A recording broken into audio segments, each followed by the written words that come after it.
G'day folks, Pat Curley, LearnCigarBoxGuitar.com with a short video, maybe short, we'll find out soon, won't we? In response to a discussion that we've just been having over at Cigar Box Nation around harmony and the three string, and when you've only got three strings and you're trying to play chords and stuff, what's the best way to go about doing that? And then someone suggested, and it's a good idea, that rather than just talk about it, that we have a bit of a video so that we can hear what's going on as well and look at these principles in action. So here we are. Right? Now, the thing started from a discussion about chords and how simple it is to play this thing, and it's true. It is simple. Yeah, it's not rocket science. It's pretty simple. You can do that, and it's a way that a lot of people start on this instrument. The issue that I have with it as a teacher of a very long time is the next step, right? What happens after that. And we'll talk about that a little bit later. For now, let's have a look at the benefits of another way of doing it, right? And we'll do that with an example. So let's have a look at a riff.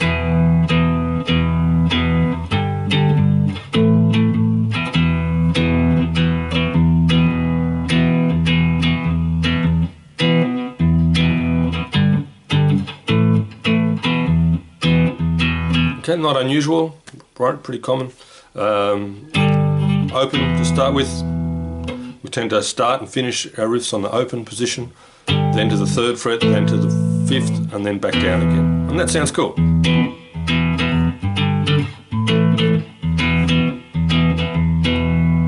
Okay, let's have a look at a way that we can approach that a little differently, let's say. Alright, first thing I want to do is look at another way to play that C chord. Right? If you play that same bass note there with your little finger, your first finger up here on the 2nd fret middle string, and then the top string open, so that you have that, you have a C major chord. Right? So we're going to play that C major in to replace this one. Right? So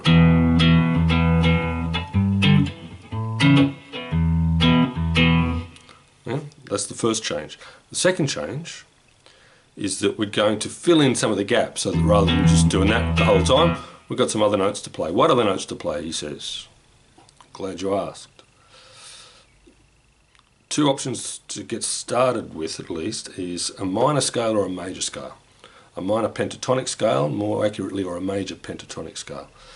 I'm not going to show you the scales, but I will show you where the notes are.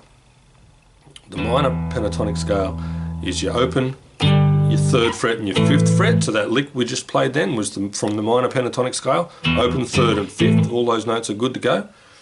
Pardon me.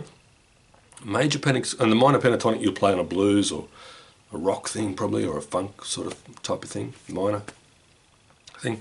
And the major pentatonic scale is open, 2nd fret, 4th fret,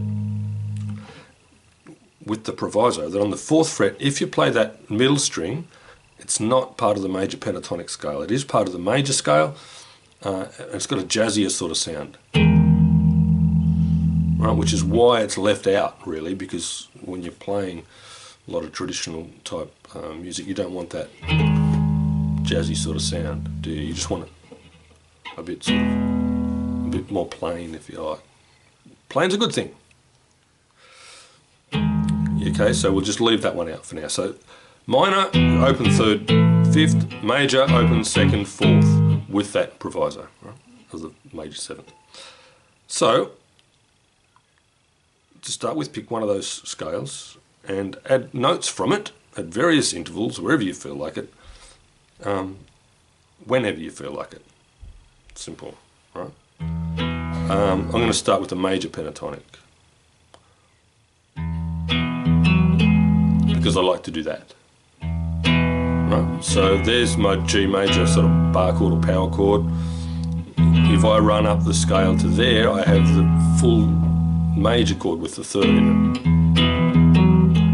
And then for the B flat, I'll just play that. And the C that we just learnt and then we're open. What happened there? First of all, we had the little run, colours it straight up. And then we have what we call contrary motion.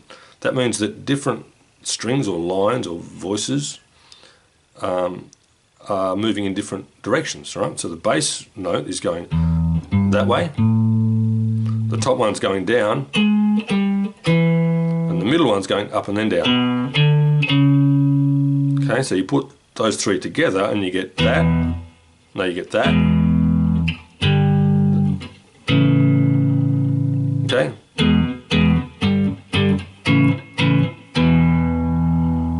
Yeah? Which sounds a bit more interesting than just that.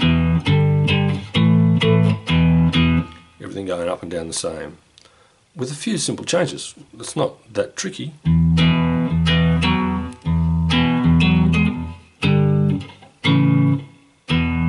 Okay, you've just had to learn that chord, really, that's all.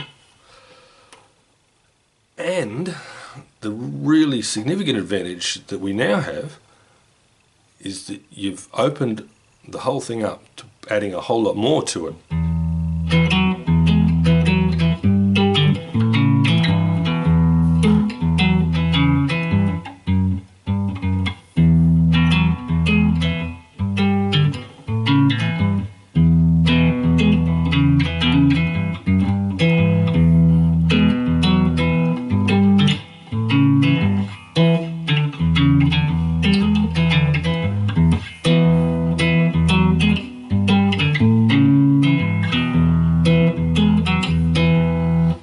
Yeah?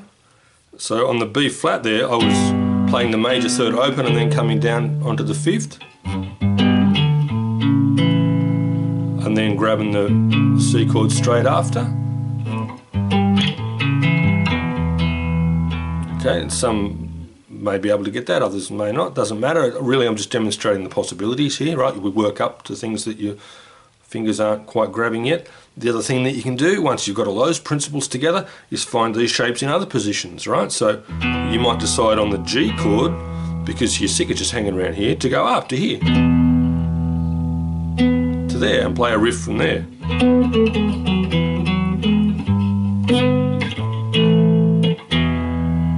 Okay, and then on the B flat, I did that, because I'd already been there, I'd introduced that, so it doesn't sound so weird now. I play that C there, even though the harmony is very straightforward, the voice leading is cool, right? We're going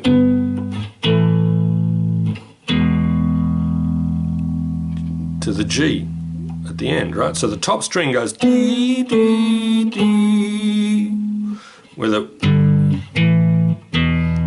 your sort of harmony, your 1 and 5 on the bottom, is just sort of normal up and down. Okay? The possibilities now become limitless, essentially, and you got so much more room for creativity. How do you get to there, right? How do you get to there? Well, first of all, you just got to know your stuff, right? And it's not that hard. You just got to know that that's part of the G chord. You got to learn those couple of scales a little bit further down, like apart from just those positions. It does take some time. I'm not going to lie to you and say it's easy, right? And you'll do it in 5 minutes flat. It does take a little bit of time. But the advantages in getting the foundations right are multitudinal. That's not a word, is it? They're obvious, I should hope. So there's that understanding it, that head stuff, and there's your finger stuff too. If you start grabbing bar chords, with your hands all like this, because you haven't learned where your hands have to go, and you sort of massage them a little bit, you get them a little bit better so you can get up and down like that all right, but it's still not in a healthy position. You come to start again, say you do get over just playing these things all the time, and you go to start again and try and get your hands in a good position, you've got all that stuff to unlearn first before you can even get started. That's difficult, that's a problem now. Some people can overcome that and some people do it, and some people, but if you can just get the foundations right to start with, just learn to get your hand in the right spot, and then you can do this.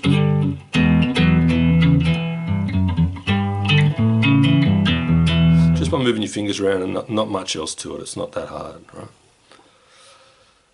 That's what I'm on about. Yeah, when it comes to just getting the foundations right. It's about how it sounds and how much better it sounds and how much more improved your playing can be, but it's also about the potential problems with skipping those early steps. Right? So I'll get off the soapbox and leave it to you then to make up your own mind. Cheers.